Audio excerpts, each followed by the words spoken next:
Hi అండి, ఎలా ఉన్నారు? అందరూ బాగున్నారా? ఇప్పుడు నేను శ్రీ దేవి భాగవతం చదువుతానండి. దీంట్లో పద్యాలు లేకుండా సులభతరమైన భాషలో మీకు అందరికీ అర్థమయ్యే భాషలో ఉన్న దేవి భాగవతం పుస్తకాన్ని నేను చదువుతానండి. దీంట్లో ఉన్నది ఉన్నట్టే చదువుతానండి. మీరందరూ శ్రవణం చేసి అదే ఫలితాన్ని పొందండి. మీరందరూ నా ఛానల్ కూడా సపోర్ట్ చేసి సబ్స్క్రైబ్ చేయాలని, ఆదరిస్తారని మనస్ఫూర్తిగా నమ్ముతున్నానండి. మీ అందరికీ మంచి జరగాలని, ఆయురారోగ్యాలతో మీరందరూ సంతోషంగా ఉండాలని నేను బాబాని ప్రార్థిస్తానండి. ఇప్పుడు నేను దేవి భాగవతంలోని మొదటి స్కంధం చదువుతానండి. పురాణం వినని వాడు దైవ వంచితుడు. సౌనిక మునీంద్రుడు సూతుడితో అన్నాడు, సూత మహాభాగ, పురుషుల్లో పుణ్యాత్ముడవయ్యా నువ్వు, నిజంగా ధన్యాత్ముడివి. పురాణ సాహిత్యాలన్నీ చక్కగా అభ్యసించావు. వ్యాస మునీంద్రుడు పంచ లక్షణాలతో రాసిన 18 పురాణాల రహస్యాలు తెలుసుకున్నావు. ఆ వ్యాసదేవుడు అనుగ్రహం వల్ల సర్వము అవగాహన చేసుకున్నావు. మా పుణ్యం వల్ల మేమున్న ఈ క్షేత్రానికి దయచేశావు. ఉత్తమ క్షేత్రం ఇది, దివ్యమైంది, కలిదోషం లేదు, ఇక్కడ పరమ పవిత్రమైంది. సూత, పుణ్యవంతులైన ఈ మహామునులు పురాణ సాహిత్యం వినాలని అభిలాష పడుతున్నారు కనుక సమాహిత చిత్తుడివై మాకు వినిపించాలి. నువ్వు సర్వజ్ఞుడివి, నువ్వు తాపత్రయం లేకుండా చిరంజీవి ఉండు. బ్రహ్మ అనుమోదించిన పురాణ సాహిత్యం మాకు వినిపించు.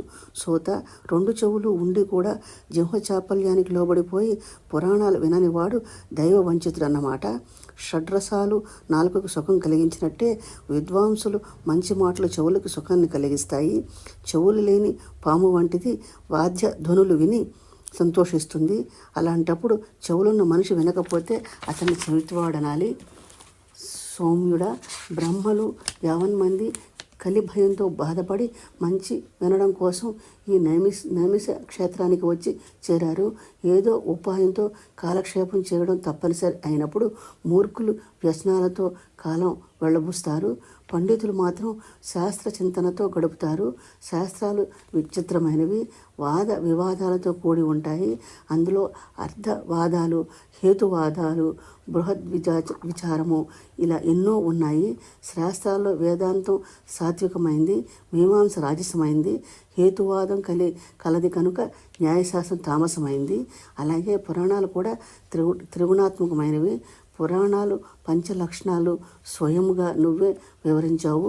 పురాణాలలో భాగవత పురాణం ఇది. వెనుక ప్రసంగవశాత్తు సంక్షిప్తంగా చెప్పావు నువ్వు. పరమాద్భుతమైన పురాణం భాగవతం ముముక్షువులకు ముక్తిదాయకమైంది, కోరికలు సఫలం చేస్తుంది, ధర్మవర్ధకమైంది. ఇదిగో ఈ ఉత్తమమైన భాగవతం పురాణం వివరించు శుభప్రదమైన దివ్యమైన భాగవత పురాణం వినాలని బ్రహ్మలం మేమంతా ఆదరపూర్వకంగా ఆలకించాలని అభిలాషతో ఉన్నాము. సూత, ధర్మం తెలిసిన వాడవయ్యా నువ్వు. సాత్వికమంటే ప్రాణం నీకు. గురుభక్తుడివి. వ్యాసుల వారి పురాణ సాహిత్యాలన్నీ కరతలామనకం నీకు. అమృతపానం ఎంత చేసినా తృప్తి పొందని దేవతల్లాగా నీ ముఖం పద్మం నుంచి వెలువడే ఆ వ్యాస పురాణామృతం ఎంత పానం చేసినా తృప్తి పడకుండా ఉన్నాం మేము. అదీగాక అమృతం తాగినంత మాత్రాన ముక్తి లభించదు. అందుచేత అమృతం తాగే వాళ్ళని నిజానికి అనాలి. భాగవతామృతం తాగని మనిషి ఉత్తర క్షణంలో మృత్యు సంకటం నుంచి ముక్తి పొందుతాడు. అమృతపానం కోసం 1000 రకాల యజ్ఞాలు చేస్తున్నాం, కానైతే వాటి వల్ల మాకు శాంతి లభించదు. ఏమంటావా? యజ్ఞాల ఫలం స్వర్గమే కదా. స్వర్గానికి వెళ్ళినా తిరిగి నరకంలోకి రాక తప్పదు. ఇలా ఎప్పుడు సంసార చక్రంలో తిరగవలసి వస్తుంది. జ్ఞానం లేనిదే ముక్తి లేనే లేదు. త్రిగుణాత్మకమైన కాలచక్రంలో పడి నరుడు తిరుగుతూ ఉంటాడు కనుక సూత, అన్ని రసాలు నిండిన భాగవత పురాణం వినిపించు.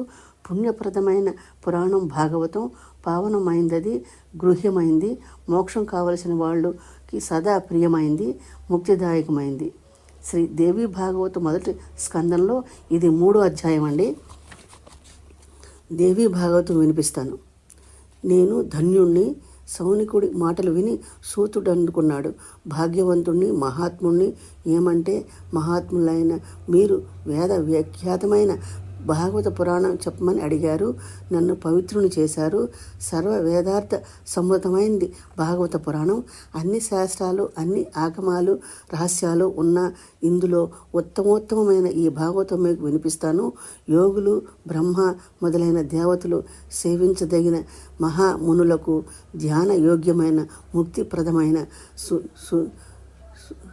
లలితమైన ఆ పాద పద్మాలకు నమస్కరించి భాగవతి పేరు ప్రసిద్ధమైన దేవి భాగవతం మీకు సవిస్తరంగా వినిపిస్తాను. బహురసాలతో కూడింది దేవి భాగవతం. శ్రీమంతమైంది, ఉత్తమమైంది. భక్తిభావంతో వినిపిస్తాను. ఏ తల్లిని వేద మార్గంలో విద్య అంటారో, ఏ తల్లి అద్య అని పరాశక్తి అని పేరు పడిందో, ఏ తల్లి సర్వజ్ఞురాలో, ఏ తల్లి భవబంధాలు పెంచడంలో సమర్థురాలో, ఏ తల్లి అంతటా నిండి ఉందో, దుర్మార్గులకు ఏ తల్లి సులువుగా తెలియరాదో, ఏ తల్లి ధ్యాన తత్పురులాయక మునీశ్వరులకు లభిస్తుందో, ఎంతో సాధన మీద ఏ తల్లి ప్రత్యక్షమవుతుందో ఆ తల్లి భాగవతి ఎప్పుడూ నాకు సిద్ధి ప్రసాదించాలి. సత్ అసత్ స్వరూపమైన విశ్వం సృష్టి చేసి తన త్రిగుణాత్మక శక్తితో పాలించి కల్పాంతంలో సంహారం చేసి తాను ఒక్కతే మాత్రమే విహరించే సర్వ విశ్వ జనని మనసారా స్మరిస్తాను. బ్రహ్మ జగత్సృష్టికి చేస్తాడన్నమాట ప్రసిద్ధిగాంది. వేదాలు తెలిసిన వాళ్ళు పురాణాలు విష్ణు భగవానుడికి నాభికమలంలో బ్రహ్మదేవుడు పుట్టాడంటారు. ఆ విష్ణుదేవుడు ప్రేరణ వల్లే బ్రహ్మ సృష్టిస్తున్నాడంటారు. ఏమంటే బ్రహ్మ స్వతంత్రుడు కాదు, తన ఇష్ట ప్రకారం తన సృష్టి చేయలేడు. విష్ణుదేవుడు కల్పాంతంలో శేషుణ్ణి పక్క చేసుకుని పడుకుంటాడు. అతని నాభి పద్మంలో బ్రహ్మ పుట్టాడు. విష్ణుమూర్తికి 1000 తలల శేషుడు ఆధారము. ఆ శేషుడికి ప్రళయ సముద్రం నీరు ఆధారము. నీరు రసస్వరూపము. పాత్ర ఆధారం లేనిది నీరు నిలవలేదు. అన్నిటికీ ఆధారమైన శక్తిరూపిణి అయిన సర్వభూత జనని శరణు వేడుతున్నాను. యోగముద్రలో కళ్ళు మూసుకుని ఉండి విష్ణుమూర్తిని చూసి అతని నాభికమలంలో కూర్చుని బ్రహ్మదేవుడు ఏ దేవుని ప్రార్థించాడో ఆ దేవుని శరణు వేడుతున్నాను. మున్లారా, ఆ దేవి సగుణాత్మక నిర్గుణ స్వరూప ముక్తి ప్రదాయిని. ఆ మహామాయను ధ్యానించి భాగవత పురాణం సకలంగా వినిపిస్తాను, వినండి. శ్రీమద్భాగవతం పవిత్రమైన పురాణం, ఉత్తమమైన పురాణం. వ్యాసుడు దీని కర్త. ఇందులో 18,000 శ్లోకాలున్నాయి, 12 స్కందాలున్నాయి, 1318 అధ్యాయాలున్నాయి. మొదటి స్కందంలో 20 అధ్యాయాలున్నాయి, రెండో స్కందంలో 12 అధ్యాయాలున్నాయి, మూడో స్కందంలో 30 అధ్యాయాలున్నాయి, నాలుగో స్కందంలో 25 అధ్యాయాలున్నాయి, ఐదో స్కందంలో 35, ఆరో స్కందంలో 31, ఏడో స్కందంలో 48, ఎనిమిదో స్కందంలో 24, తొమ్మిదో స్కందంలో 50, 10వ స్కందంలో 13, 11వ స్కందంలో 24, 12వ స్కందంలో 14 ఉన్నాయి. సర్గము, ప్రతిసర్గము, వంశవర్ణన, మన్వంతరాలు, వంశానుచరితము, ఈ 5 పురాణ లక్షణాలు. విశ్వరూపిణి దేవి అంతటా వ్యాపించి ఉంటుంది. ఈమె ఏ వికారము లేదీమెకు. యోగం వల్ల మాత్రమే ఈమె లభిస్తుంది. అంతటికీ ఆమె ఆధారము. ఆమె సాత్విక శక్తి మహాలక్ష్మి. ఆమె రాజసీ శక్తి మహాసరస్వతి. ఆమె తామసీ శక్తి మహాకాళి.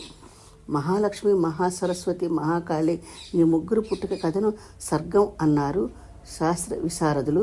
సృష్టికి కారణం స్వరూపుడు బ్రహ్మ, స్థితికి కారణ స్వరూపుడు విష్ణువు, లయానికి కారణ స్వరూపుడు శివుడు. ఈ త్రిమూర్తులు పుట్టుక కథ ప్రతిసర్గం. సూర్యవంశం రాజులాగా చంద్రవంశం రాజుల వంశవర్ణన, హిరణ్యకశిపుడి మొదలైన వాళ్ళ చరిత్ర వంశము, స్వయంభువుడు మొదలైన మానవులు చరిత్ర, వారి కాల సంఖ్యా విచారణము, మన్వంతరము. మానవులు వంశ కథనం, వంశానుచరితం. ప్రతి పురాణము ఈ 5 లక్షణాలతో ఉంటుంది. వ్యాసుడు 1,25,000 శ్లోకాలతో మహాభారతం రాశాడు. అయితే అది పురాణం కాదు, ఇతిహాసము. వేద సమ్మతమైంది కనుక పంచమ వేదం అయింది అది. పురాణాలు ఏమిటి? సూతుడు పురాణాల విషయం చెప్పడంతోనే అడిగాడు సౌనకుడు. మొత్తం ఎన్ని పురాణాలు ఉన్నాయి ఆ వివరం కూడా వినిపించండి కోరాడు. సూత, నైమిసారణ్యంలో ఉంటున్న మేమందరము కలికాలానికి భయపడి బ్రహ్మదేవుడి దగ్గరికి వెళ్ళాము. బ్రహ్మదేవుడే మనోమయమైన చక్రమిచ్చి ఇలా అన్నాడు, ఈ చక్రం వెంబడే వెళ్ళండి, మీరు దీనినేమి అంటే కమ్మె ఎక్కడ పడిపోతుందో అక్కడ ఆగండి, అక్కడే మీ నివాసం ఏర్పరచుకోండి. ఆ ప్రదేశం పావనమైనది తెలుసుకోండి. ఆ ప్రదేశంలో కలి ప్రవేశించలేడు. తిరిగి సత్యయోగం వచ్చే వరకు అక్కడే ఉండండి. బ్రహ్మ ఆదేశం శిరసా వహించాం. దేశాలు చూస్తూ మనోమయ చక్రం వెంట బయలుదేరాం. చక్రం నేమి మా కళ్ళ ముందే ఇదిగో ఇక్కడే పడింది. ఇంచేత ఈ ప్రదేశం నైమిషం అయింది. మొదటి స్కందంలో 3వ అధ్యాయం చదువుతానండి. పురాణాలు. సూతుడు చెప్పుకు వచ్చాడు. వ్యాస మునీంద్రుడి దగ్గర నేను విన్న ప్రకారం వినిపిస్తాను, వినండి. మత్స్య పురాణం, మార్కండేయ పురాణం, భవిష్య పురాణం, భాగవతం, బ్రహ్మ పురాణం, బ్రహ్మాండ పురాణం, వైవర్త పురాణం, వామన పురాణం, వాయు పురాణం, విష్ణు పురాణం, వరాహ పురాణం, అగ్ని పురాణం, నారద పురాణం, పద్మ పురాణం, లింగ పురాణం, గరుడ పురాణం, కూర్మ పురాణం, స్కంద పురాణం. ఈ 18 పురాణాలు. మత్స్య పురాణంలో 14,000 శ్లోకాలు ఉన్నాయి. మార్కండేయ పురాణంలో 9,000 శ్లోకాలు ఉన్నాయి. భవిష్య పురాణంలో 14,000 శ్లోకాలు ఉన్నాయి. భాగవతంలో 18,000 శ్లోకాలు ఉన్నాయి. బ్రహ్మ పురాణంలో 10,000 ఉన్నాయి. బ్రహ్మాండ పురాణంలో 12,100 శ్లోకాలు ఉన్నాయి. బ్రహ్మ వైవర్త పురాణంలో 18,000 ఉన్నాయి. వామన పురాణంలో 10,000, వాయు పురాణంలో 24,600, విష్ణు పురాణంలో 23,000, వరాహ పురాణంలో 24,000, అగ్ని పురాణంలో 16,000, నారద పురాణంలో 25,000, పద్మ పురాణంలో 55,000, లింగ పురాణంలో 11,000, గరుడ పురాణంలో 19,000, పద్మ పురాణంలో 17,000, స్కంద పురాణంలో 81,000 ఉన్నాయి.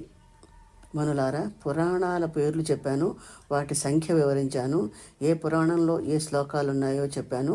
ఇక ఉప పురాణాలు వివరిస్తాను, వినండి. సనత్కుమారీయం, నారసింహం, నారదీయం, శైవం, దౌర్వాసం, కాపిలం, మానవం, ఔసనం, వారుణం, కాళికం, సాంబం, నందీశ్వరీయం, సౌరం, పారాశరం, ఆదిత్యం, మహేశ్వరం, భాగవతం, వాసిష్టం. ఈ 18 ఉప పురాణాలు ఉన్నాయి. మహాత్ములు 18 పురాణాలు రాసిన తర్వాత వాటి విస్తారంతో మహాభారత కథ రాశాడు వ్యాసుడు. మన్వంతరాల్లో ప్రతి ద్వాపరంలోనూ విష్ణు భగవానుడు వ్యాస రూపంలో అవతరిస్తాడు. కలియుగంలో బ్రాహ్మణులు అల్పబుద్ధులు, అల్పాయుష్కులు కనుక లోకహిత కోసం వేదాలు విభజించాడు వ్యాసుడు. స్త్రీలు, శూద్రులు, స్వధర్మం పాటించని బ్రాహ్మణులు, క్షత్రియులు, వైశ్యులు వేదాలు వినడానికి అర్హులు కారు. వాళ్ళ కోసం పవిత్రమైన పురాణ సహితాలు రాస్తూ ఉంటాడు. మన్వంతరాల్లో ఇప్పుడు 7వది వైవస్వత మన్వంతరం నడుస్తూ ఉంది. ద్వాపరాల్లో 28వ ద్వాపరం ఇది. ఈ ద్వాపరంలో మా గురుదేవుడు సత్యవతి కుమారుడు కృష్ణ ద్వైపాయనుడు వ్యాసుడయ్యాడు. ఈయన 28వ వ్యాసుడు. ఈయనకి ముందు 27 వ్యాసులు అవతరించారు. వాళ్ళందరూ వివిధ పురాణాలు రాశారు. వచ్చే 29వ ద్వాపరంలో ద్రోణాచార్యుడు కుమారుడు అశ్వత్థామ వ్యాసుడవుతాడు. సూత్రుల చెప్పడంతోనే అయితే వెనుకటి ద్వాపరాలలో ఎవరెవరు వ్యాసులై పురాణాలు రాశారు అని అడిగాడు సౌనకాది మునులు. వినండి అంటూ అందుకున్నాడు సూతుడు. తొలి ద్వాపరంలో స్వయం బ్రహ్మదేవుడే వ్యాసుడయ్యాడు, వేదాలు విభజించాడు. 2వ ద్వాపరంలో ప్రజాపతి వ్యాసుడయ్యాడు. 3వ ద్వాపరంలో శుక్రాచార్యుడు వ్యాసుడయ్యాడు. 4వ ద్వాపరంలో బృహస్పతి వ్యాసుడయ్యాడు. 5వ ద్వాపరంలో సూర్యుడు వ్యాసుడయ్యాడు. 6వ ద్వాపరంలో మృత్యువు వ్యాసుడయ్యాడు. 7వ ద్వాపరంలో మృత్యువు వ్యాసుడయ్యాడు. 8వ ద్వాపరంలో వశిష్ఠుడు వ్యాసుడయ్యాడు. అలాగే 9వ ద్వాపరంలో సారస్వతుడు, 10వ ద్వాపరంలో త్రిధాముడు, 11వ ద్వాపరంలో త్రిభుషుడు, 12వ ద్వాపరంలో భరద్వాజుడు, 13వ ద్వాపరంలో అంతరిక్షుడు, 14వ ద్వాపరంలో ధర్ముడు, 15వ ద్వాపరంలో త్రియారుణి, 16వ ద్వాపరంలో ధనుంజయుడు, 17వ ద్వాపరంలో మేధాతిథి, 18వ ద్వాపరంలో ప్రతి, 19వ ద్వాపరంలో అత్రి, 20వ ద్వాపరంలో గౌతముడు, 21వ ద్వాపరంలో హరియాత్ముడు, 22వ ద్వాపరంలో వేణుడు, 23వ ద్వాపరంలో వాజిశ్రుతుడు, 24వ ద్వాపరంలో సోముడు, 25వ ద్వాపరంలో తృణబిందుడు, 26వ ద్వాపరంలో భార్గవుడు, 27వ ద్వాపరంలో జాతకర్ణుడు వ్యాసులయ్యారు. వీరంతా ఆయా యుగాల్లో వేదాలు విభజించి పురాణాలు రాశారు. ఇప్పుడు 28వ ద్వాపరంలో మా గురుదేవుడు వ్యాసులయ్యారు. నేను విన్న ప్రకారం ఈ 28 వ్యాసుల్ని మీకు వివరించాను. మా గురువు దగ్గర నేను భాగవత పురాణం విన్నాను. దుఃఖాలన్నీ నాశనం చేసే పురాణం ఇది. కోరికలన్నీ సఫలం చేస్తుంది, మోక్షం ప్రసాదిస్తుంది. ఇందులో వేదార్థాలన్నీ ఉన్నాయి, ఆగమ రహస్యాలన్నీ ఉన్నాయి. మోక్షం కోరే వారికి పరమ ప్రియమైన పురాణం ఇది. కళ్యాణం కలిగించే ఈ పురాణం రాసి వ్యాసుడు తన కుమారుడైన శుకుడి చేత చదివించాడు. అరుణిలో పుట్టాడు శుకుడు. మహావిద్వాంసుడు, మహాత్ముడు, విరాగి, అయోనిజుడు. అతడు అడుగుతూ ఉంటే కరుణానిధి వ్యాసుడు చెబుతూ వచ్చాడు. పరమ రహస్యమైన ఈ పురాణం ఇదిగో అప్పుడే నేను విన్నాను. విన్నది విన్నట్టు అంతా మనసుకు పట్టించుకున్నాను. భాగవతం కల్పవృక్షం. ఈ కల్పవృక్ష ఫలం చవి చూశాడు శుకుడు. అగాధమైన సంసార సాగరం తరించటం కోసం ఈ మహాపురం విన్నాడతడు. మహాప్రభావం గల పురాణం ఇది. ఎన్నో కథలున్నాయి ఇందులో. ఇది వింటే ఏ ప్రాణికి కలిభయం కలగదు. ఎంతటి పాపాత్ముడు కానివ్వడు. వేదధర్మం పాటించిన వాడే కానివ్వడు. స్వధర్మం వదిలేసి హీనుడే కానివ్వడు. ఏ నెపంతో అయినా ఈ ఉత్తమ పురాణం ఓ మారు వింటే చాలు సంసార సుఖాలు కరతలామనకం అవుతాయి. దేహమంతమయ్యాక దేవి నామాంకితమైన మోక్షం లభిస్తుంది. నిత్యము ఈ దేవి పురాణం వింటే హరిహరాలకు కూడా అందని పరమ విద్యాస్వరూపిణి అయిన భాగవతి హృదయంలో నిలుస్తుంది. సర్వాంగాలు కలిగిన మానవ జన్మ ఎత్తినవాడు సంసార సముద్రం తరించడానికి నావ వంటి ఈ దేవి భాగవతం లభించినప్పుడు, దీనిని వినిపించేవాడు దొరికినప్పుడు వినకపోతే అతడు మూఢుడే అన్నమాట, విధి వంచితుడన్నమాట. మంచి చెవులుండి రాగవశుడై పరుల అపవాదులు మాత్రం వినేవాడు మందబుద్ధి. అలాంటి వాడికి సర్వ రసాలతో నిండిన ఈ పుణ్య పురాణం ఎలా రుచిస్తుంది. ఈ దేవి భాగవతం మొదటి స్కందంలోనిది 3వ అధ్యాయం. స్వస్తి. 4వ అధ్యాయం చదువుతానండి. మొదటి స్కందంలో 4వ అధ్యాయం అండి. సంతానం లేనిదే సద్గతి లేదు. సౌమ్యుడా, సూతుణ్ణి అడిగాడు మునులు. వ్యాసుడు, ఏ భార్య గర్భంలో పుట్టాడయ్యా శుకుడు? అసలు ఎలా పుట్టాడు? ఎలా ఈ పురాణం సహితం చదివాడు? అతడు అయోనిజుడు అన్నావు కదా, మరి అదేమిటి? అరుణిలో పుట్టాడన్నావు, అది ఎలా సంభవమైంది? ఇదంతా అయోమయంగా ఉంది, మాకు విడమర్చి వివరించు. అంతేకాక శుకుడు గర్భయోగి అని విన్నాము. బహు విస్తారమైన పురాణం ఎలా అభ్యసించాడు? సూతుడు ఇలా చెప్పుకొచ్చాడు. పూర్వం ఒకనాడు సరస్వతి నది ఒడ్డున వ్యాసుడు తన ఆశ్రమంలో ఒక పిచ్చుక జంట చూసి ఆశ్చర్యపోయాడు. ఆ జంట దగ్గర అప్పుడే గుడ్లో నుంచి బయటికి వచ్చిన పిల్లలున్నాయి. ఎర్రటి నోళ్లతో ఎంతో ముచ్చటగా ఉన్నాయి. అవి రెక్కలు లేని చిన్న పాపుల్ని వదిలి మేత కోసం వెళ్ళాయి పిచ్చుకలు. కష్టపడి మేత పట్టుకు వచ్చాయి. పదే పిల్లల నోళ్ళల్లో పెట్టాయి. దగ్గర చేర్చుకున్నాయి. వాటి అందమైన మొహాలు మాటికి ముద్దులాడాయి. అద్భుతమైన వాటి ప్రేమ చూశాడు వ్యాసుడు. మనసులో పరిపరి విధాల ఆలోచించాడు. పక్షులలో ఇంత పుత్ర ప్రేమ ఉన్నప్పుడు మనుషుల్లో ఉండడంలో విచిత్రమేముంది? నిజమే, సంతానం లేనిదే సద్గతి లేదు. వివాహం మనిషికి సుఖ సాధనం, సందేహం లేదు. వివాహం చేసుకుని కొడుకుని కని అతడి సౌఖ్యం కోసం కోడల్ని తెచ్చి దాని అందమైన మొహం చూచినప్పుడు ఎంత హాయి. కొడుకు ధర్మపరుడై ముసలి తల్లిదండ్రుల సేవ చేస్తాడు. ద్రవ్యం సంపాదించి సంతోషపెడతాడు. వాళ్ళు కాలం చేశాక యథావిధిగా క్రియాకర్మ చేస్తాడు. గయ్యలో పిండం వేస్తాడు. నల్లటి ఆబోతు విడిచి పెడతాడు. కొడుకుని కని లాలించటం కంటే సుఖమేముంది? అతన్ని గుండెలకి కంటే హాయి ఏముంటుంది? పుత్రుడు లేనిదే పుణ్యగతి లేదు. పరలోకం కోసం కొడుకుని మించిన సాధనం మరొకటి లేదు. కొడుకుని కన్నవాడు స్వర్గానికి వెళతాడని మునులు మొదలైన వారు ధర్మశాస్త్రాల్లో చెప్పారు. సంతానం లేనివాడు స్వర్గంలో అడుగు పెట్టలేడు. ప్రత్యక్షంగా నిరూపిస్తున్న విషయమే ఇది, సందేహమే లేదు. కొడుకుని కన్నవాడు పాపాల నుండి ముక్తి పొందుతాడు అని సనాతనమైన ఆప్తవాక్యం. సంతానం లేనివాడు మరణకాలంలో నేల మీద పడుకుని దుఃఖపడతాడు. నా ఇంట బోలెడంత ధనం ఉంది, రకరకాల పాత్ర సామాగ్రి ఉంది, దివ్య భవనం నా ఇల్లు. వీటికి ఉత్తరాధికారి ఎవరు అనుభవిస్తారు ఇవి అని అతడి హృదయం వ్యాకుల పడుతోంది. భ్రాంతచిత్తుడికి దుర్గతి తప్పదు. ఇలా భావిస్తూ వేడివేడి నిట్టూర్పులు తీశాడు వ్యాసముని. కొంతసేపటికి ఒక నిశ్చయం చేసుకున్నాడు.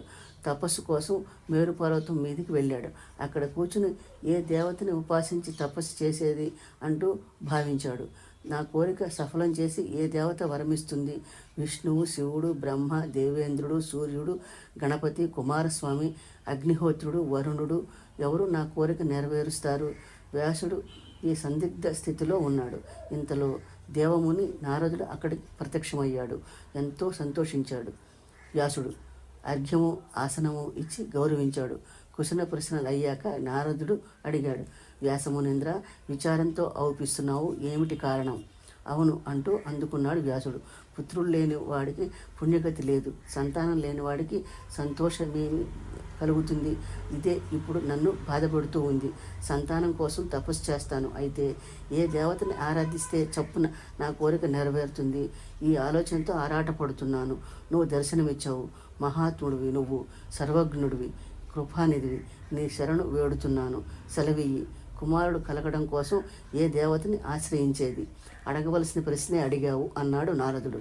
ఇప్పుడు నువ్వు నన్ను అడిగినట్లే పూర్వం ఒకమారు నా తండ్రి బ్రహ్మ విష్ణుమూర్తిని అడిగాడు. సర్వలోక కారణుడైన విష్ణు భగవానుడు తపసమాధిలో ధ్యాన నిమగ్నుడై ఉన్నాడు. అతడి మెడలో కౌస్తుభమణి దగదగ మెరిసిపోతూ ఉంది. 4 చేతుల్లో శంఖము, చక్రము, గద, పద్మము ప్రకాశిస్తున్నాయి. వక్షస్థలము మీద శ్రీవత్స చిహ్నం ఉంది. పచ్చటి పట్టుబట్ట కట్టుకున్నాడు అతడు తపస్సు చూసి ఆశ్చర్యపోయి అడిగాడు బ్రహ్మ, దేవ, జగన్నాథ, నువ్వు కూడా తపస్సు చేయడమేనా? ప్రభు, ఎందుకు ఆ తపస్సు?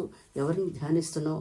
అఖిల లోకాలకు ప్రభువు తపస్సు చేయడం చూసి నా కళ్ళను నేనే నమ్మలేకపోతున్నాను. మహా ఆశ్చర్యంగా ఉంది నాకు. నీ నాభికమలంలో పుట్టి నేను నిఖిల కర్తనయ్యాను. నిన్ను మించిన ప్రభు ఎవరున్నారు? నిన్ను మించిన దేవుడున్నాడా? ఇంకా ఉంటే ఎవరతను? నువ్వే అది దేవుడు అని నా నమ్మకం. నువ్వే సర్వకారణు అని, నువ్వే సర్వకర్తవి, నువ్వే పాలకుడివి, నువ్వే సర్వహర్తవి, నువ్వే సర్వసముద్రుడివి, సర్వకార్యకర్తవి. మహారాజా, నీ ఆజ్ఞ వల్లే నేను జగత్తు సృష్టించాను. నీ ఆదేశం వల్లే శివుడు ప్రళయకాలంలో సంహారం చేస్తున్నాడు.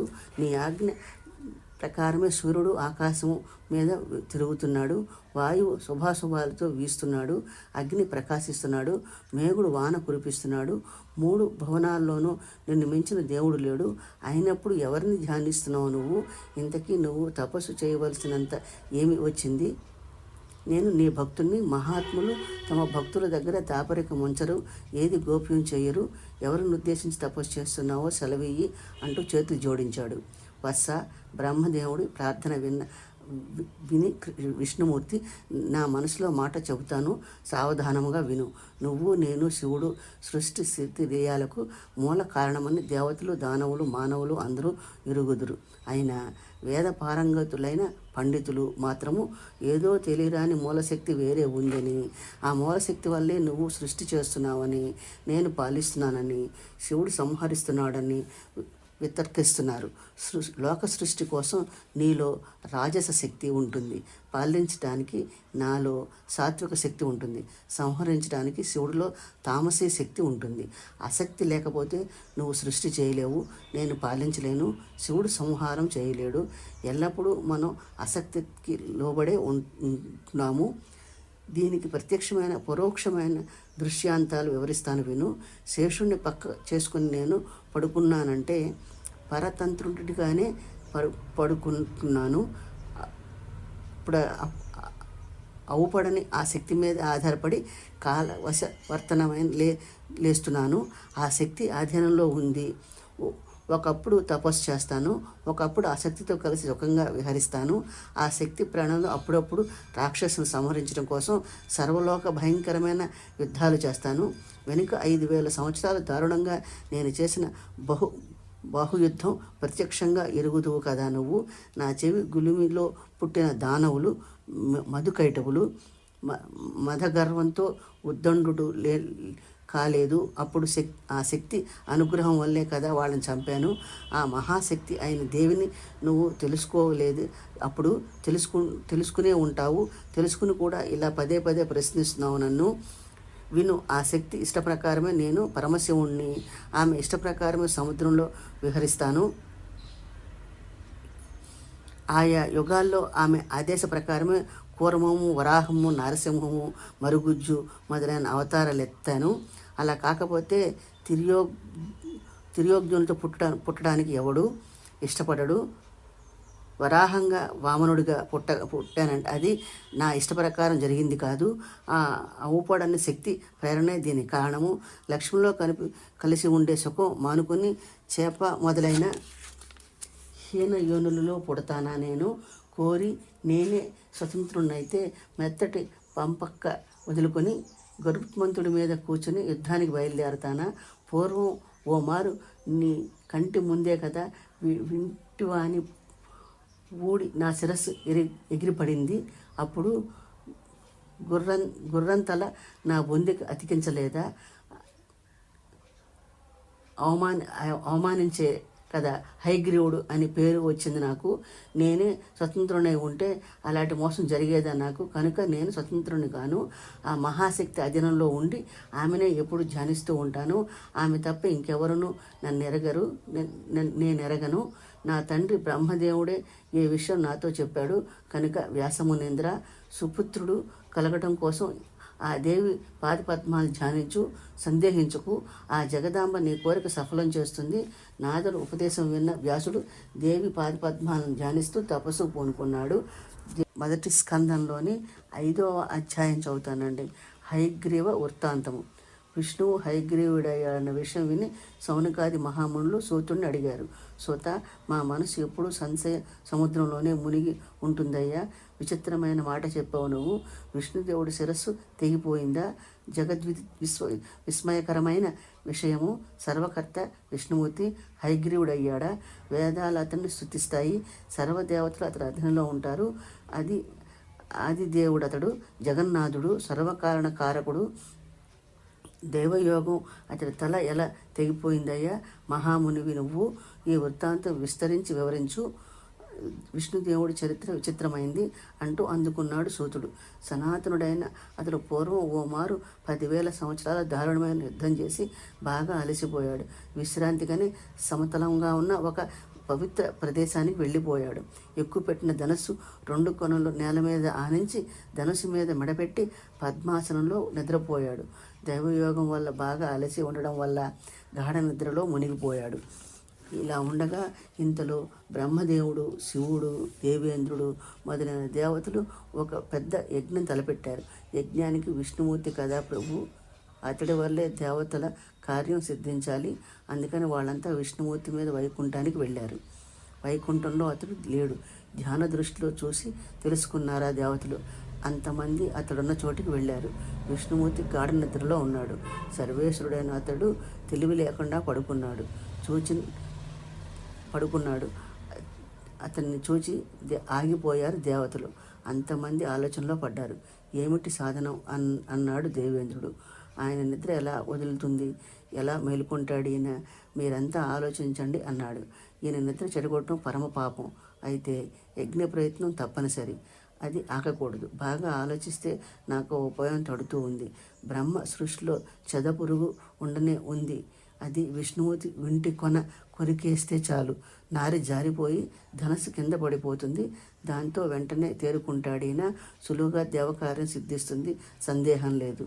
శివుడు చెప్పిన ఉపాయం బాగుందన్నారు దేవతలు.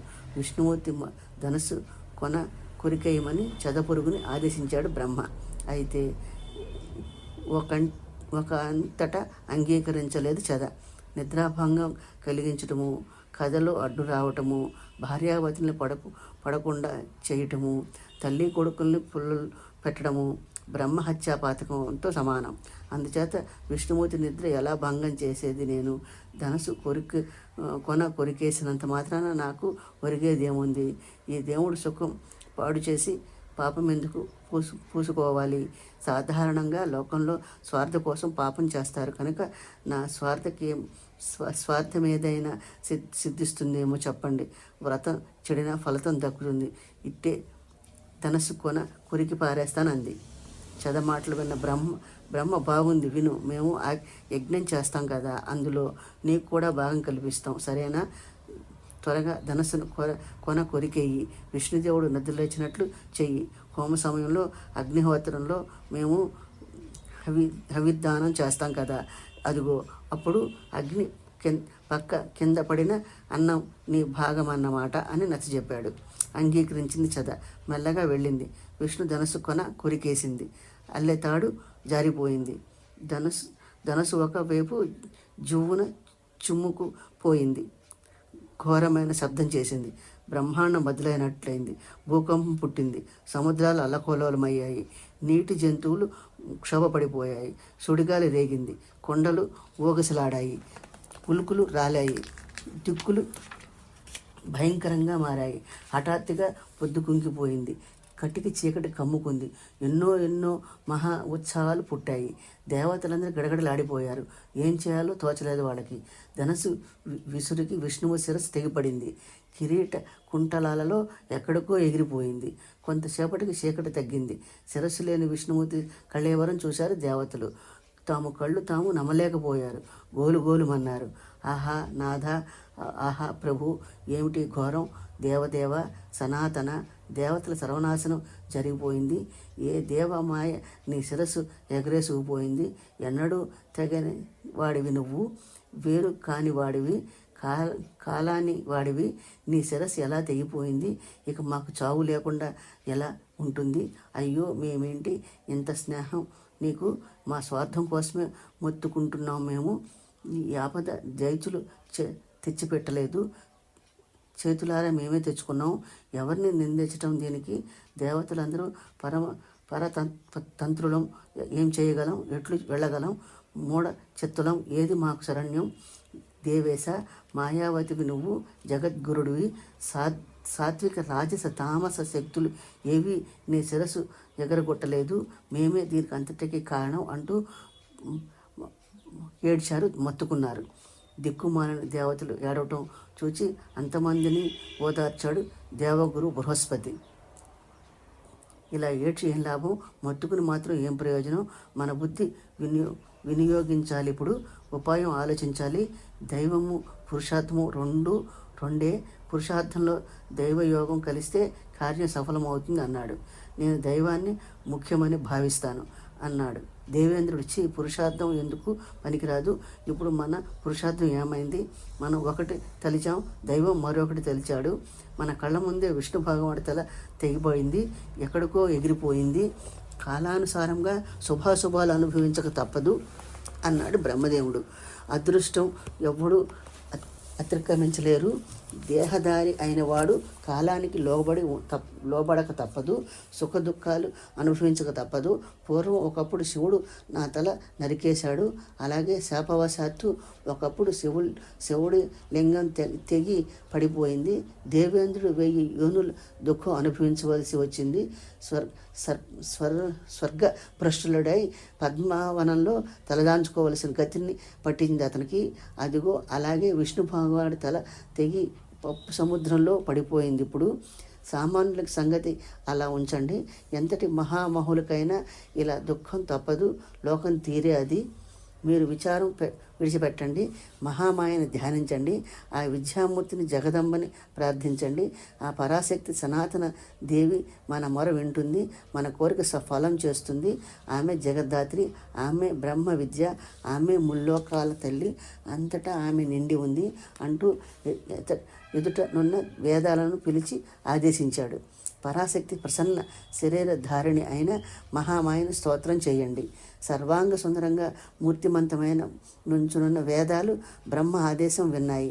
జగదమ్మని సర్వకార్యార్థ సాధని అయిన దేవిని స్తోత్రం చేశాయి. తల్లి మహామాయ, నీకు నమస్కారం. బ్రహ్మాండాలు నిర్మిస్తున్నావు నువ్వు, సర్వభూతాలు నువ్వే పుట్టిస్తున్నావు. నిర్గుణ మూర్తివి నువ్వు, అన్ని భూతాలకు అధీశ్వరివి నువ్వు. శివుడి కోరికలు నువ్వే తీరుస్తున్నావు. ఓ భాగవతి సనాతని మాత, నీకు నమస్కారం. అమ్మ, సర్వభూతాలకు ఆధార భూమి నువ్వు, సర్వ ప్రాణాలకు ప్రాణం నువ్వు.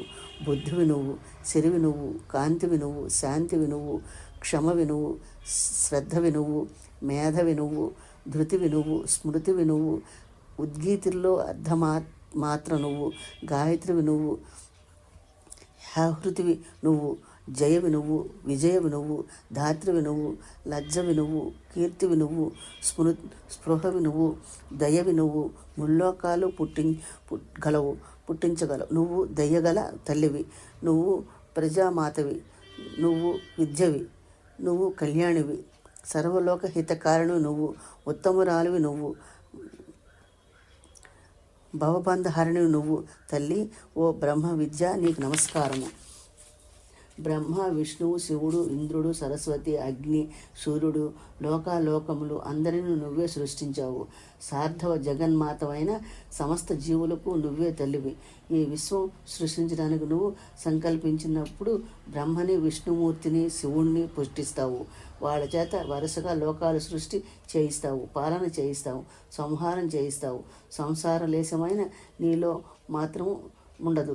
అలా అయినా అంతా నువ్వే చేయిస్తావు. నీ స్వరూపం ఎవరూ తెలుసుకోలేరు, నీ పేర్లు ఎవరూ లెక్కించలేరు. చిన్న నీటి గుంట దాట లేనివాడు అపారమైన సముద్రం ఎలా దాటగలడు? అనంతరం నీ విభవం అది తెలిసిన వారు దేవతల్లో కూడా లేరు. ముల్లోకాల్లో తల్లివి నువ్వు, ఎవరిని సహాయం అక్కరలేదు నీకు.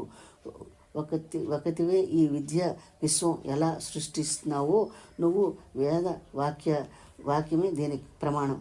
జగత్కారణ స్వరూపువి నువ్వు. ఆయన నిరీహ భావంతోనే ఉంటావు. నీ చరిత్ర చూసి మా హృదయం వ్యతతో వ్యాకులపడుతుంది. సర్వ వేదాలు మాకు తెలుసు నీకు. నీ ప్రభావం వర్ణించడం తరం కాదు మాకు.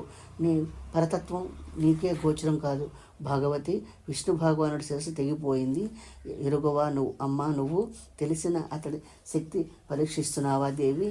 కాక ఇది ఆయన పాప ఫలమంటావా? కానీ అది సంభవమా దేవి? నీ భజన చేసేవాళ్ళని పాపాలే అంటావు కదా. ఈ దేవతలను ఉపేక్షిస్తున్నావా తల్లి? ఎందుకని? విష్ణుదేవుడి తల ఎగిరిపోయింది. మహా ఆశ్చర్యం ఇది, మహాఘోరం. మేమంతా దుఃఖ సముద్రంలో మునిగి ఉన్నాం. జన్మ మరణ బంధాలు తెంచగల సర్వశక్తివి నువ్వు. విష్ణుదేవుడి శిరస్సు అతకడించడంలో ఎందుకు ఆలస్యం? దేవతలు చేసే తపస్సు తప్పులు చూస్తూనే ఉంటావు నువ్వు. అన్నీ తెలిసి నీకు దేవతల తప్పు వల్లే విష్ణుదేవుడి తల తెగిపోయిందా? ఇతడికి యుద్ధ గర్వం ఆవరించినందువల్ల ఇలా జరిగిందా? గర్వభంగం కలిగించడానికని నువ్వే ఈ లీల సృష్టించావా? కాక యుద్ధంలో ఓడిపోయిన ద్వైతులు తపస్సు చేసి విష్ణు తల తెగిపోవాలని నీ దగ్గర వరం పొందారా? ఇదేది కాదంటే విష్ణువు దేవుడి శిరస్సు తెగిన మొండం చూడాలని నీకే కుతూహలం కలిగిందా? లక్ష్మి మీద కోపం వచ్చి ఈ పని చేశావా? ఇలా కాకపోతే అనాథగా ఉన్న ఈమెను చూసి ఊరుకుంటున్నావేమి? ఈ లక్ష్మి ఏమి అపరాధం చేసిందని శిక్ష విధించావు? నీ అంశలోనే పుట్టింది కదా ఈమె, క్షమించరాదా?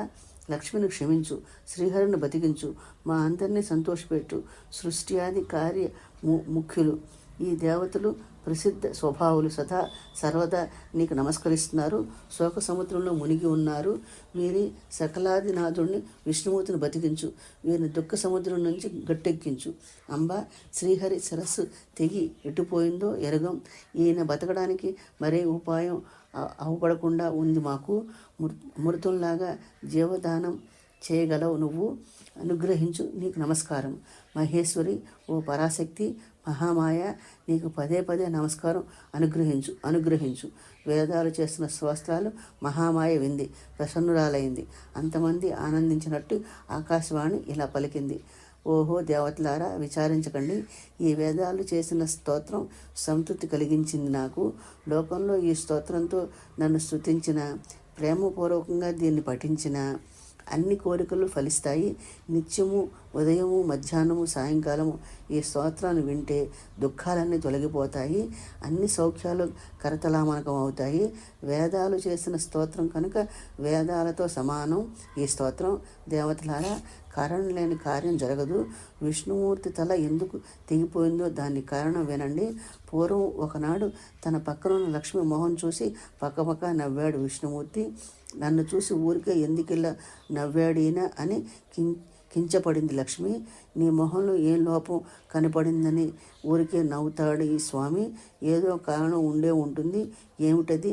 నా మీద సవతిని కొని తెస్తున్నాడా? ఈ ఆలోచనలు తలలో దూరడంతోనే మతిపోయింది లక్ష్మికి. స్వామివారిని చొరచొరా చూసింది. అతడు అలాగే నవ్వుతున్నాడు. కోపం హెచ్చింది లక్ష్మికి. తామసీ శక్తి ఆమెను ఆవరించింది. కాలయోగం వల్ల దేవకార్య సిద్ధి కోసం తామసీ శక్తి ఆమెలో అతీకమైంది. స్వామివారి మీద కళ్ళ కోపం వచ్చింది ఆమెకి. స్త్రీ స్వభావం వల్ల ముందు వచ్చేది కానలేక పోయింది. నీ తల తెగి పడిపోవాలి అని చప్పున అనేసింది. మొండమోపితనం కంటే సవతి పోరు దుర్భరమైందని అనుకుందామె. అందుకనే అలా శాపవాక్యం అనేసిందామె.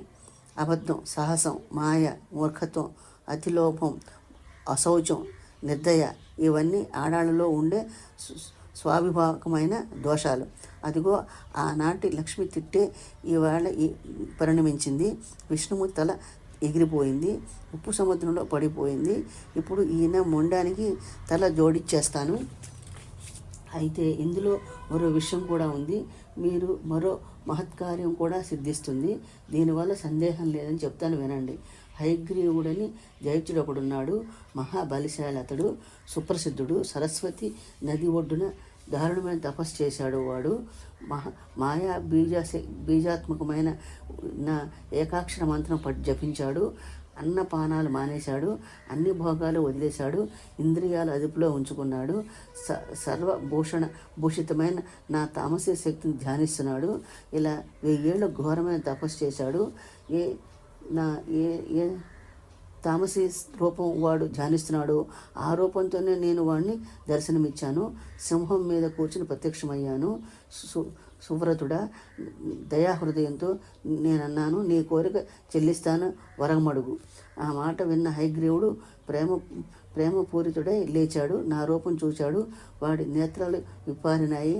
ఆనంద బాష్పాలు రాల్చాడు. ప్రదక్షిణ పూర్వకంగా నాకు ప్రమాణం చేశాడు.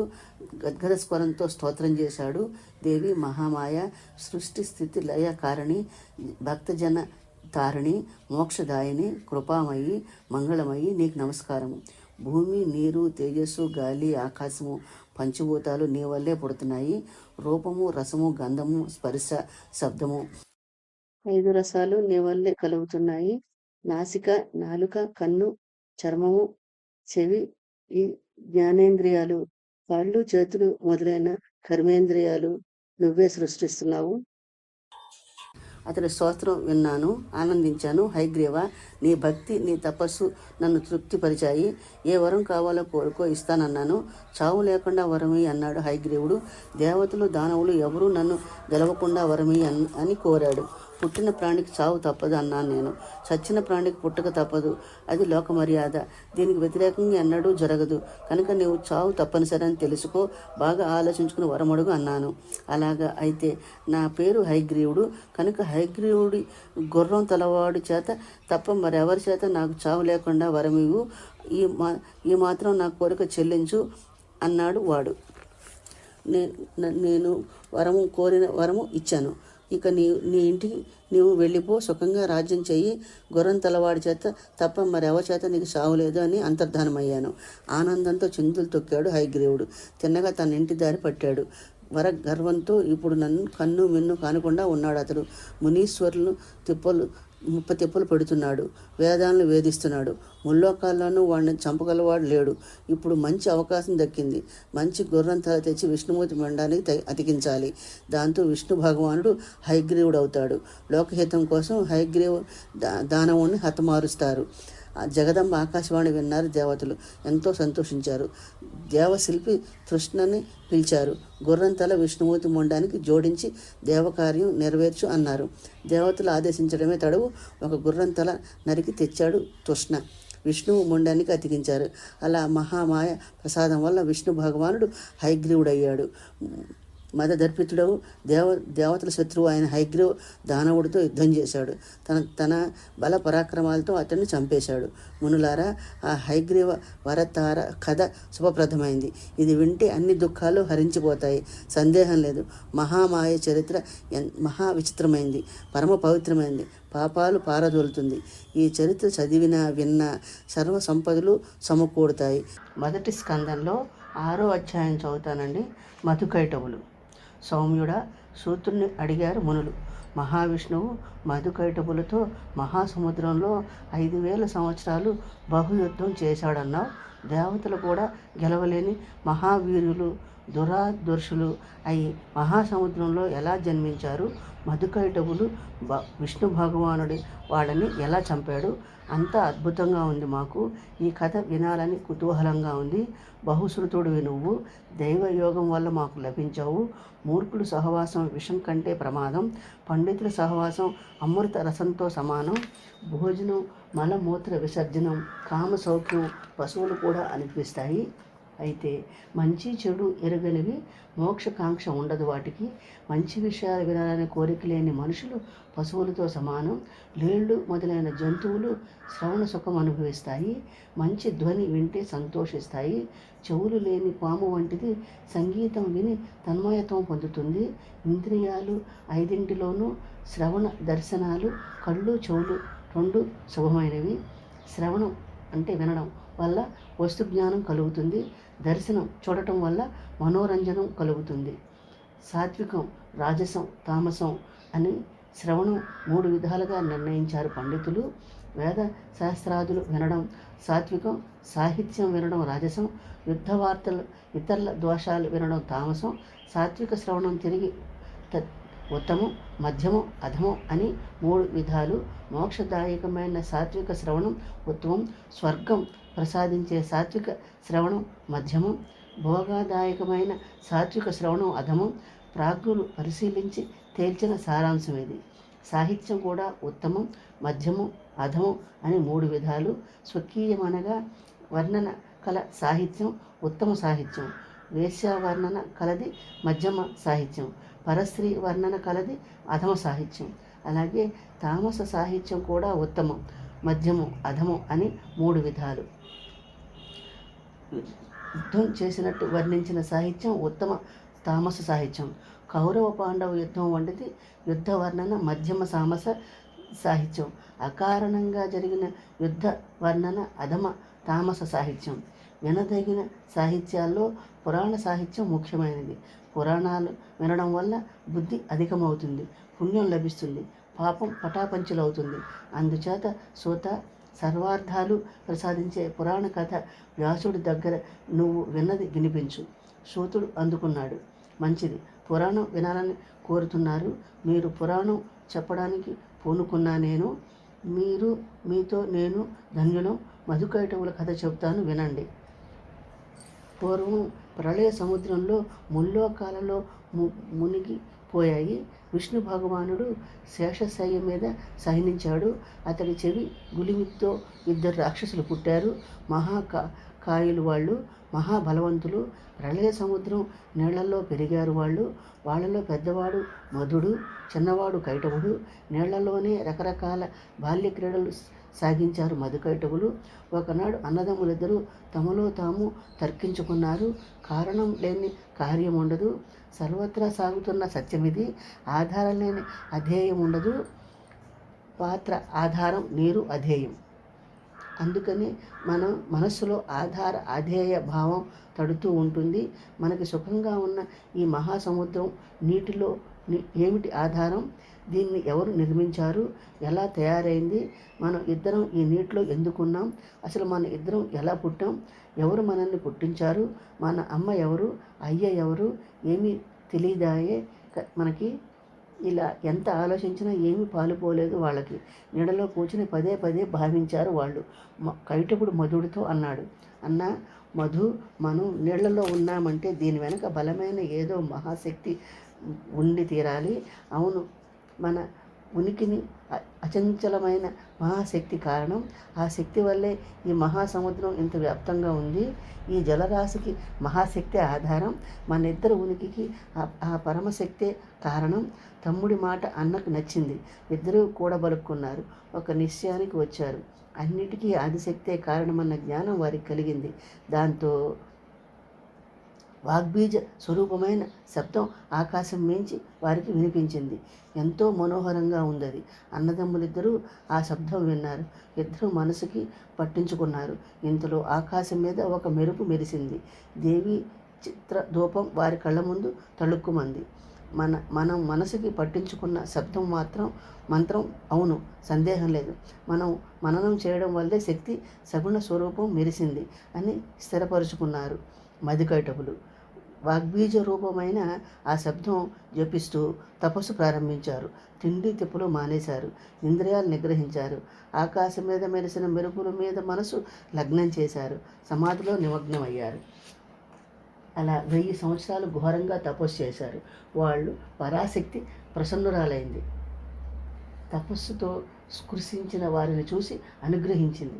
ఆకాశవాణి ఇలా వినిపించింది, ఓహో మధుకైటపులారా, మీ తపస్సుకు మెచ్చాను, వరమిస్తాను, ఏం కావాలో కోరుకోండి. దేవి ఆకాశవాణి విని అన్నారు మధుకైటపులు, మేము కోరినప్పుడు కానీ మాకు చావు లేకుండా వరమియ్యి.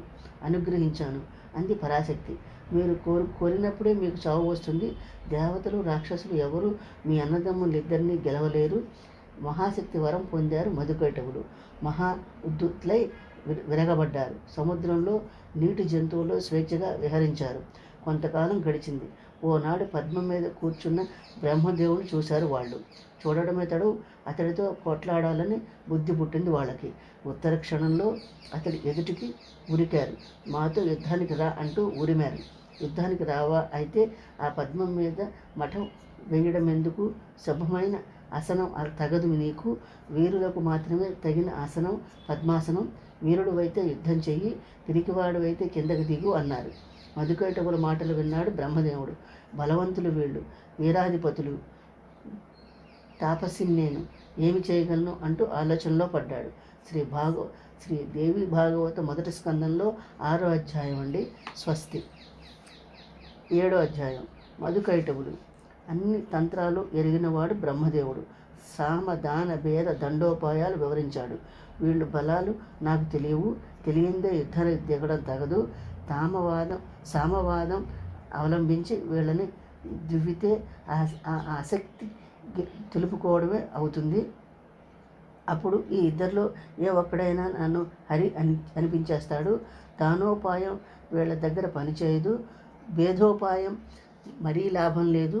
ఈ స్థితిలో పానుపు మీద పవళించిన పరాక్రమశాలిని విష్ణుమూర్తిని లేపడమే మంచిది.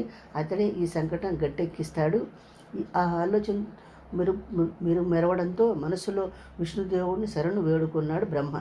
యోగ నిద్రలో ఉన్న శ్రీమన్నారాయణుడు సంబోధించి స్తోత్రం చేశాడు. శ్రీహరి, విష్ణుదేవ, దీననాథ, వామన, మాధవ, మేలుకో ప్రభు, భక్తవత్సల, ఋషికేశ, సర్వవాస, జగత్పతి, అంతర్యామి, అమేయాత్మ, వాసుదేవ, జగన్నాథ, మేలుకో ప్రభు, మేలుకో. దుష్ట సంహారం, చక్రధర, గదాధర, సర్వజ్ఞ, సర్వలోకేశ, సర్వశక్తి సంపన్న, మేలుకో. మేలుకో ప్రభు. దేవేశ, దుఃఖనాశన, రక్షించు. విశ్వంభర, విశాలాక్ష, పుణ్యశ్రవణ కీర్తన, జగద్యోని, నిరాకార, సృష్టి స్థితి లయకార, సర్వాధార, మహారాజా. మధోదత్తులు ఈ రాక్షసులను చంపడానికి వచ్చారు. ఘోర సంకటంలో ఉన్నాను. వెరుగువా ప్రభు. దుఃఖ సముద్రంలో మునిగిపోతున్నాను. అట్టుణ్ణి నీ శరణు వేడుతున్నాను. నన్ను ఉపేక్షిస్తావా ప్రభు? పాలకుడివి నువ్వు. నీ బిరుదు వ్యర్థం కానివ్వకు. రక్షించు. ఇలా ఎంతో ప్రార్థించాడు బ్రహ్మ. కళ్ళు విప్పలేదు విష్ణుమూర్తి. ఆలోచించాడు బ్రహ్మ. పరాశక్తికి లోబడి నిద్రపోతున్నాడు విష్ణుమూర్తి. ఆ శక్తి ప్రభావం వల్లే తెలుపుకోకుండా ఉన్నాడు. ఏం దారి? మతగర్వితులు ఈ మధుకైటవులు నన్ను చంపడానికి పూనుకున్నారు. ఏమి చెయ్యను, ఎటుపోను, ఏది దిక్కు నాకు? ఈ ఆలోచనలో ఒక ఊహ మెరుపులా తట్టిందతడికి. మహామాయ, మహాశక్తి ఒక్కతే నాకు దిక్కు. ఆమె ఇప్పుడు నన్ను రక్షించాలి. అవును, ఆమె విష్ణుదేవుని నిద్రలో ముంచింది. మరణించిన మనిషికి శబ్దజ్ఞానం ఉండదు, సరస జ్ఞానం ఉండదు. అదిగో అలాగే గాఢ నిద్రలో ఉండి ఏమీ తెలియకుండా విన్నాడు విష్ణుమూర్తి. ఇంత స్తోత్రం చేశాను, అయినా తెలుపుకోలేదు. నిద్ర ఈయన వశంలో లేదు. ఇది రూఢి పడుతూనే ఉంది. దీనివల్ల నిద్ర చేతి కీలు బొమ్మ అయిపోయాడితడు. ఒకరికి లొంగిపోయినవాడు వారికి దాసుడైపోతాడు.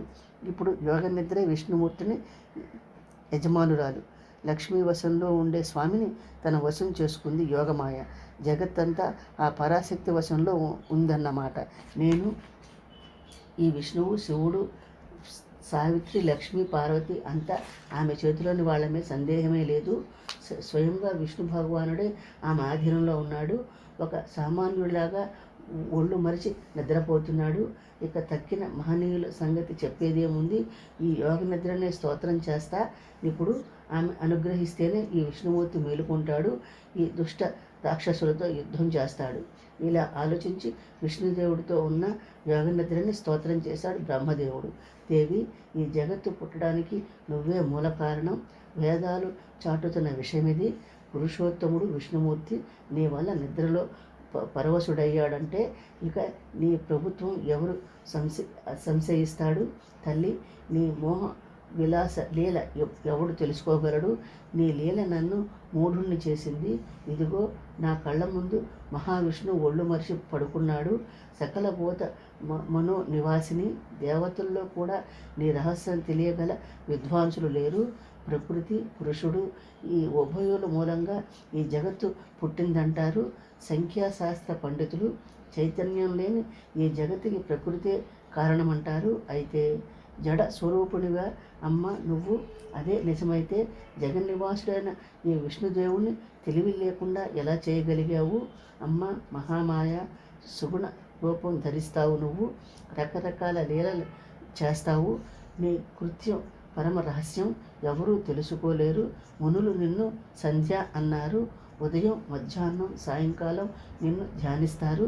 బుద్ధి రూపంతో జ్ఞానం ప్రసాదిస్తావు నువ్వు. లక్ష్మీ రూపంలో దేవతలకు సుఖం అనుగ్రహిస్తావు. కీర్తి, మతి, ధృతి, కాంతి, శ్రద్ధ, రతి రూపాలతో జనులందరిలోనూ విహరిస్తావు. జగజ్జనని, దారుణమైన ఆపదలో ఉన్నానమ్మా నేను. విష్ణు భగవానుడు నీ ప్రభావం వల్ల నిద్రపోతున్నాడు. కళ్ళారా నీ మహిమ చూస్తున్నాను. వేదాలు తెలిసిన పండితులే కాదు, వేదాలు కూడా పూర్తిగా తెలుసుకోలేవు నిన్ను. వేదాలు నీ నుంచే పుట్టాయి. నీ లీలలన్నీ ప్రత్యక్షంగా ఔపిస్తూనే ఉన్నాయి నాకు. అయితే నీ చరిత్రలన్నీ పూర్తిగా ఏ ధీమంతుడు తెలుసుకోలేడు. నేను, ఈ విష్ణువు, శివుడు, దేవతలు, మునులు, నా మానసపుత్రులు ఎవ్వరూ నిన్ను తెలుసుకోలేరు. నీ మహిమ ఇలాంటిదని చెప్పతరం కాదు. వేద పండితుల యజ్ఞాల్లో నీ పేరు స్వాహ అని పలకకపోతే దేవతలు తమ యజ్ఞ భాగం పొందలేరు. దేవతల వృత్తి నువ్వే కల్పిస్తున్నావు. అలాగే పూర్వం రాక్షసుల ఆపద తెచ్చి పెట్టినప్పుడు మమ్మల్ని నువ్వే రక్షించావు. అప్పటిలాగే ఇప్పుడు భయపడుతున్నాను, నీ శరణు వేడుతున్నాను. ఈ మధుకైటములను చూసి గడగడలాడుతున్నాను. నా ఆపద విష్ణుదేవుడికి తెలియదు. నువ్వే అతన్ని తెలివి లేకుండా చేశావు. ఈ స్థితిలో నువ్వే ఈ రాక్షసును సంహరించు, లేదంటే విష్ణుదేవుడు మేలుకున్నట్లు చెయ్యి. అతడు వీడని హతమారుస్తాడు. జగదంబ, ఈ రెండిట్లో నీకేది ఇష్టమో అది చెయ్యి. మహానుభావురాలివి నువ్వు. నీ మహిమ తెలియని మందబుద్ధి మాత్రం విష్ణువుని, శివుణ్ణి ధ్యానిస్తాడు. జగజ్జనని, ఇవాళ కళ్ళారా నీ ప్రభావం చూశాను. విష్ణువు అంతటి వాడు నీ ప్రభావానికి వశుడైపోయాడు. ఒళ్ళు మరిచి పడుకున్నాడు. ఆదిశక్తివి నువ్వు. నువ్వే అతన్ని నిద్రలో పడేశావు. లక్ష్మి కూడా అతన్ని లేపలేకుండా ఉంది. లక్ష్మిని కూడా నిద్రలో ముంచావు నువ్వు. అవును, ఆమె కూడా తెలివి లేకుండా పడుకుంది. ఓ పరాశక్తి, ఇతర దేవతలను మాని నీ పాద పద్మాలు ధ్యానించి వారు ధన్యులు. అన్ని కోరికలు తీర్చే కామ ధేనువు నువ్వు. ముల్లోకాల తల్లివి. ధి, కాంతి, కీర్తి, శుభ వృత్తి మొదలైన గుణాలు విష్ణుమూర్తిని వదిలి ఎటుమయమైపోయాయి. పోయాయి. ఇదంతా నీ మాయ, నీ శక్తి వల్లే ఈయన తెలివి తప్పి పడున్నాడు. సనాతన దేవుడు నటుడు తన నాటకంలో తానే అభ అభయనిస్తాడు. అదుగో అలాగా నీ మోహజాలంలో నువ్వే లీలలు ప్రదర్శిస్తున్నావు. సర్వ శక్తిశాలివి నువ్వు, సర్వము నువ్వే సృష్టిస్తున్నావు. యుగారంభంలో విష్ణుమూర్తిని నువ్వే పుట్టించావు. పాలించే శక్తి అతడికి నువ్వే ప్రసాదించావు. పని పూర్తయ్యాక నువ్వే అతని నిద్రలో ముంచావు. నీకు ఏది మంచిదని తోస్తే అదే చేస్తావు. జగదంబ, నన్ను నువ్వే పుట్టించావు. నీ బిడ్డను నువ్వే నాశనం చేస్తావా తల్లి? చెయ్యవు కనుక ఈ మౌనం వదిలిపెట్టు, అనుగ్రహించు. ఈ కాల రూపులైన రాక్షసులను ఎందుకు పుట్టించావు? నన్ను నవ్వుల పాలు చేయాలని నీ సంకల్పమా అమ్మ? నీ విచిత్ర లీల అవగతమైంది నాకు. ఈ విశ్వమంతా నువ్వే సృష్టిస్తున్నావు. నీ సృష్టిలో నువ్వే విహరిస్తున్నావు. స్వేచ్ఛగా ఎప్పుడు కావాలంటే అప్పుడే దీన్ని లీనం చేసుకుంటున్నావు. నీలో అలాగే నువ్వు సృష్టించిన నన్ను నీలో లీనం చేసుకోవాలని నువ్వు అనుకుంటే విచిత్రమేమో లేదు అమ్మ. ఇదే నీ సంకల్పమా? అయితే ఆలస్యం ఎందుకు? హతమార్చు. చావు కోసం విచారించను, కానీ నీ తొలి సృష్టిని నేను నన్ను రాక్షసులు సంహరించడం అన్నదే నా విచారం. ఇది నీకు అపకీర్తి కాదా? అనే నా దుఃఖం. ఓ మహామాయ, లే అమ్మా లే. నీ విచిత్ర రూపం ధరించు, కావాలనే నన్ను సంహరించు, లేదా ఈ రాక్షసుని తుదముట్టించు. కాదంటే విష్ణు భగవానుడు మేలుకొలుపు, అతడి చేత ఈ రాక్షసుల్ని హతమార్చు. ఏం చేయాలన్నా నువ్వే చేయగలవు. బ్రహ్మదేవుడి స్తోత్రం వింది దేవి తామసీ మూర్తి. ఆ యోగ నిద్ర విష్ణుమూర్తి శరీరం నుంచి బయటకు వచ్చేసింది. అతడి పక్క నుంచుంది. దివ్య తేజస్సుతో ప్రకాశించింది. మధుకైటవ సంహారం కోసం ముందుకు ఉరికింది. విష్ణుమూర్తి తెలుపుకున్నాడు. బ్రహ్మదేవుడు బ్రహ్మానందం కలిగింది. శ్రీ దేవి భాగవతంలో మొదటి స్కందంలో 7వ అధ్యాయం అయిందండి. స్వస్తి. దేవి భాగవతంలో 8వ అధ్యాయం అండి, మొదటి స్కందంలో మధుకైటవులు. నువ్వు చెప్పింది విని మళ్ళీ సందేహం కలిగింది మాకు అన్నారు మునులు. ఏమంటామా? వేదాలు, శాస్త్రాలు, పురాణాలు పండితులు ఎప్పుడు చెబుతూ వచ్చారు. బ్రహ్మ, విష్ణువు, శివుడు సనాతనులు అని 3 లోకాల్లోనూ వీరిని మించిన దేవతలు లేరు. బ్రహ్మ లోకాలు సృష్టిస్తాడు, విష్ణువు పాలిస్తాడు, శివుడు సంహరిస్తాడు. సృష్టి స్థితి లయాలకు ఈ ముగ్గురే కారణం. వరుసగా ఈ ముగ్గురు దేవతలు ఒక్కరే, ఒక్క భగవంతుడే 3 మూర్తులు. ఈ 3 మూర్తులు సత్వ, రజ, స్తమో గుణాలు కలిగి ఉంటారు. వరుసగా ముగ్గురులో విష్ణుమూర్తి ఉత్తముడు. అతడే అధిదేవుడు, అతడే జగన్నాథుడు, అతడే సర్వసమర్థుడు, సర్వప్రభుడు. అతన్ని యోగమాయ ఎలా నిద్రలో ముంచింది? అతని విజ్ఞానం ఏమైందప్పుడు? అతని జీవన చైతన్యం ఎటుపోయింది? ఇదంతా విడమర్చి వివరించు, మా సందేహం నివారించు. విష్ణు భగవాను ఓడించిందని నువ్వు చెప్పిన ఆ శక్తి ఎవరట? ఎక్కడ పుట్టిందామె? అంత శక్తి ఎక్కడి నుంచి వచ్చిందామెకి? ఏమిటా శక్తి? విష్ణుదేవుడు సర్వేశ్వరుడు, వాసుదేవుడతడు, జగన్నాథుడు, జగద్గురుడు, పరమాత్ముడు, పరమానందుడు, సచ్చిదానంద విగ్రహుడు, సర్వసమర్థుడు, సర్వరక్షకుడు, సర్వకర్త, రజోగుణం లేనివాడు, సర్వవ్యాపి, సదాశుచిమంతుడు. అతడెలా లోబడిపోయాడు నిద్రాదేవికి? మహా అద్భుతంగా ఉంది మాకు. వ్యాస శిష్యుడివి నువ్వు, మహామతివి. నీ జ్ఞాన ఖడ్గంతో మా సందేహం భేదించు. సూతుడు చెప్పడం మొదలుపెట్టాడు. మీ సందేహం తీర్చగలవారు 3 లోకాల్లోనూ ఉండరంటే నమ్మండి. బ్రహ్మ మానస పుత్రులైన సనక సనందనాథులు కూడా తీర్చలేరు. అయినప్పుడు నా వంటి వాడికి సాధ్యమా అది? నారదుడు, కపిలముని వంటి మహాజ్ఞానులున్నను ఈ విషయం అవగతం కాక మౌనం వహించారు. దేవతల్లో విష్ణుమూర్తి సర్వవ్యాపి, సర్వపాలకుడు అంటారు వారు.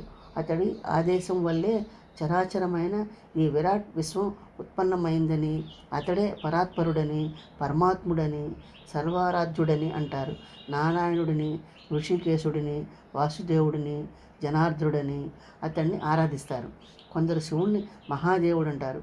శంకరుడని, చంద్రశేఖరుడని, త్రినేత్రుడని, పంచముఖుడని, శూలపాణి అని, వృషభధ్వజుడని, కపర్ణి అని, గౌరీ దేహార్ధధారి అని, కైలాసవాసి అని, సర్వశక్తివంతుడని, భూత వృద్ధ వృతుడని, దక్షయజ్ఞ ధ్వంసి అని స్తోత్రం చేస్తారు. వేదాలను అంగీకరిస్తున్నాయి.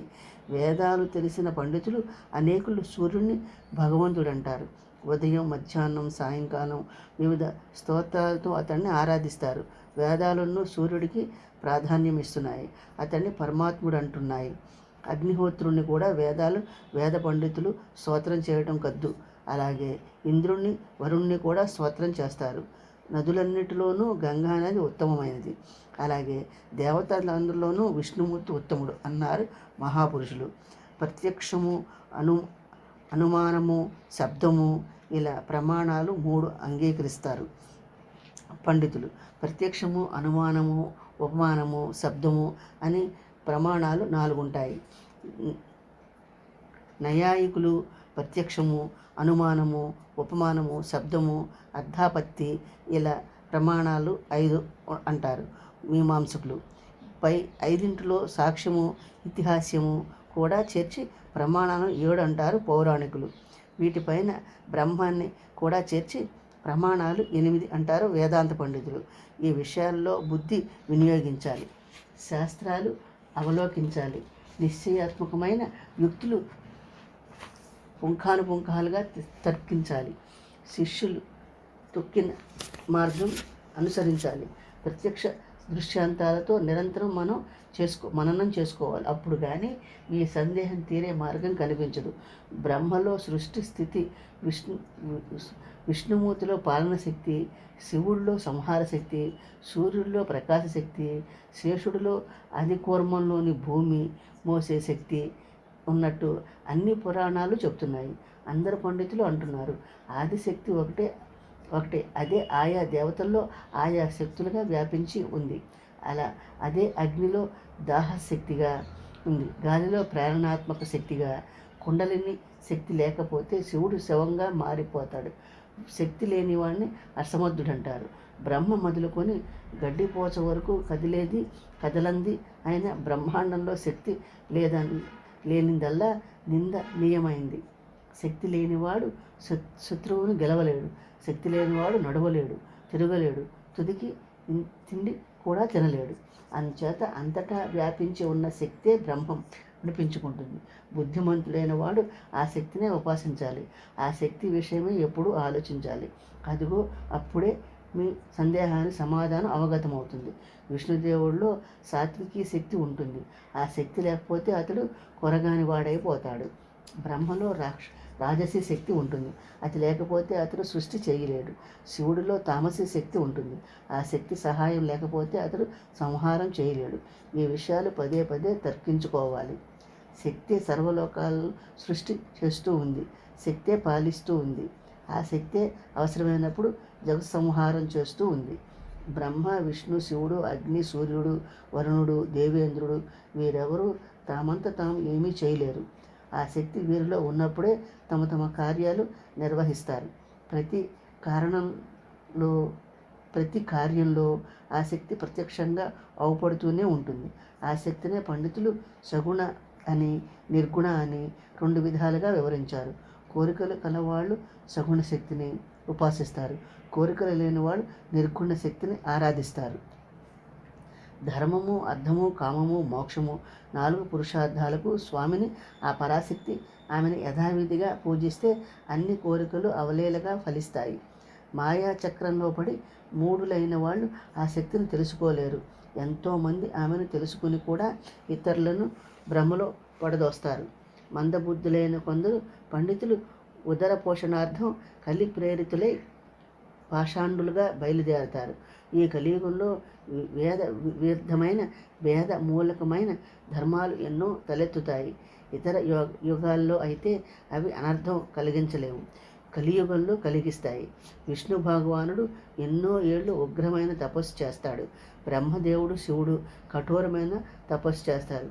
ఈ త్రిమూర్తులు తమ తమ కోరికలు ఫలించడం కోసం వివిధమైన యజ్ఞాలు చేస్తారు. పరాశక్తి బ్రహ్మ స్వరూపిణి, పరమాత్మిక, నిత్య, సనాతని అయిన దేవిని నిత్యము మనసులో ధ్యానిస్తారు. మునులారా, పండితులైన వారు ఆ పరాశక్తిని దృఢ నిశ్చయంతో ఉపాసించాలి. శాస్త్రాలన్నీ చాటుతున్న రహస్యం ఇది. ఈ రహస్యం మా గురువులు వ్యాస భగవానులు స్వయంగా చెప్పారు. ఆయన నారదముని దగ్గర విన్నారు. నారదముని తన తండ్రి అయిన బ్రహ్మదేవుడి దగ్గర విన్నాడు. బ్రహ్మదేవుడు విష్ణుదేవుడి దగ్గర విన్నాడు. బుద్ధిమంతులు దీనికి వ్యతిరేకంగా ఎవరి దగ్గర ఏమీ వినకూడదు, విన్నా మననం చేయకూడదు. దృఢ నిశ్చయంతో శక్తినే ఉపాసించాలి. శక్తి లేని వారు ఏమీ చేయలేరు. శక్తి లేని వారు చేసే పనులు కొరగానివై ప్రత్యక్షంగా అవుపిస్తూనే ఉంటాయి. అందుచేత సదా సర్వదా ఆ శక్తినే సేవించాలి. శ్రీ దేవి భాగవత్ మొదటి స్కందంలో 8వ అధ్యాయం అయిందండి. స్వస్తి. నా ఛానల్ని కూడా సపోర్ట్ చేసి సబ్స్క్రైబ్ చేయండి.